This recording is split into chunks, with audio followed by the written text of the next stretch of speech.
ಕರ್ನಾಟಕದ ಜನರು ಅವಕಾಶವಾದಿ ರಾಜ್ಯ ಸರ್ಕಾರದ ಆಡಳಿತದಿಂದ ಬೇಸತ್ತಿದ್ದಾರೆ ಎಂದು ಪ್ರಧಾನಿ ನರೇಂದ್ರ ಮೋದಿ ಲೇವಡಿ ಮಾಡಿದ್ದಾರೆ. ಎಚ್ಡಿಕೆ ಅವರು ಇಡೀ ನಾಡಿಗೆ ಸಿಎಂ ಅಲ್ಲ, ಅವರು ಕೇವಲ ದಕ್ಷಿಣ ಕರ್ನಾಟಕದ 4 ಮಾತ್ರ 5 ಜಿಲ್ಲೆಗಳಿಗೆ ಸಿಎಂ. ಇವರು ಉತ್ತರ ಕರ್ನಾಟಕದ ಮುಖ್ಯಮಂತ್ರಿ ಆಗಿಲ್ಲ ಎಂದು ಲೇವಡಿ ಮಾಡಿದರು. ಲೋಕಸಭಾ ಚುನಾವಣೆಯಲ್ಲಿ ಬಿಜೆಪಿ ಗೆದ್ದು ಮತ್ತೆ ನರೇಂದ್ರ ಮೋದಿ ಪ್ರಧಾನಿಯಾಗಬೇಕು. ಪ್ರತಾಪ್ ಸಿಂಹ ಕೂಡ ಮತ್ತೊಮ್ಮೆ ಸಂಸದರಾಗಬೇಕು. ಪ್ರತಾಪ್ ಅವರು ಪಕ್ಷವನ್ನು ಸಂಘಟಿಸಿ ಯುವಕರಲ್ಲಿ ಯುವ ಶಕ್ತಿಯನ್ನ ತುಂಬುವ ಕೆಲಸ ಮಾಡಿದ್ದಾರೆ. ನೇರ ನುಡಿಯ ವ್ಯಕ್ತಿಯಾದ ಇವರು ಸಂಸತ್ನಲ್ಲಿ ತಮ್ಮ ಕ್ಷೇತ್ರದ ಸಮಸ್ಯೆಗಳನ್ನ ಪ್ರಸ್ತಾಪ ಮಾಡಿದ್ದಾರೆ. ಮೋದಿ ಅವರು ನಮ್ಮ ಗುರುತು ಹಿಡಿಯುತ್ತಾರೋ ಇಲ್ಲವೋ ಗೊತ್ತಿಲ್ಲ, ಆದರೆ ಪ್ರತಾಪ್ ಅವರನ್ನ ಮಾತ್ರ ಗುರುತು ಹಿಡಿದು ಮಾತನಾಡಿಸುತ್ತಾರೆ. ಈ ಮಟ್ಟಿಗೆ ಗುರುತು ಹಿಡಿಯುವಂತಹ ಕೆಲಸಗಳನ್ನ ಮಾಡಿದ್ದಾರೆ ಎಂದು ಹೇಳಿದರು. ಮೋದಿ ಅವರು ಭಾರತವನ್ನ ಸಶಕ್ತ ರಾಷ್ಟ್ರವಾಗಿ ಮಾಡಿದ್ದಾರೆ. ಪಾಕಿಸ್ತಾನದ ಉಗ್ರ ತರಬೇತಿ ಶಿಬಿರದ ಮೇಲೆ ವೈಮಾನಿಕ ದಾಳಿ ಮಾಡಿ ಧ್ವಂಸಗೊಳಿಸಿರುವುದು ಇದನ್ನು ಸಾಬೀತುಪಡಿಸುತ್ತದೆ. ಜಾಗತಿಕ ಶಕ್ತಿಶಾಲಿ ರಾಷ್ಟ್ರಗಳಲ್ಲಿ ಭಾರತ ಈಗ 4ನೇ ಸ್ಥಾನದಲ್ಲಿದೆ.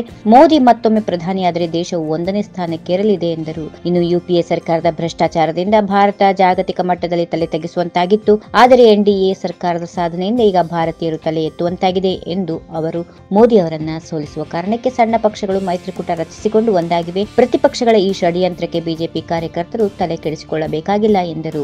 ಸಂಸದ ಪ್ರತಾಪ್ ಸಿಂಹ ಮಾತನಾಡಿ, ಜಿಲ್ಲೆಯಲ್ಲಿ ರೈಲ್ವೆ ಸೇವೆ ಮತ್ತು ವಿಮಾನ ಸೇವೆ ಸುಧಾರಣೆ ಮಾಡಿದ್ದೇನೆ. ಇನ್ನು 1 ವಾರದಲ್ಲಿ ಮೈಸೂರು ಹೈದರಾಬಾದ್ ನಡುವೆ ನೇರ ರೈಲು ಸೇವೆ ಶುರುವಾಗಲಿದೆ. ಈ ಲೋಕಸಭೆ ಚುನಾವಣೆಯಲ್ಲಿ ನನ್ನನ್ನು ಮತ್ತೊಮ್ಮೆ ಆಯ್ಕೆ ಮಾಡಿಕೊಂಡರೆ ಮೈಸೂರು ಮುಂಬೈ, ಮೈಸೂರು ಕ್ಯಾಲಿಕಟ್ ಈ ಪ್ರದೇಶಗಳ ನಡುವೆ ನೇರ ರೈಲ್ವೆ ಸೇವೆ ಕಲ್ಪಿಸಲು ಪ್ರಾಮಾಣಿಕ ಪ್ರಯತ್ನ ಮಾಡುತ್ತೇನೆ. ದೇಶದ 2ನೇ ಹಂತದ ನಗರದೊಂದಿಗೆ ಸಂಪರ್ಕ ಸೇವೆ ಒದಗಿಸಿಕೊಡುತ್ತೇನೆ ಎಂದು ಭರವಸೆ ನೀಡಿದರು.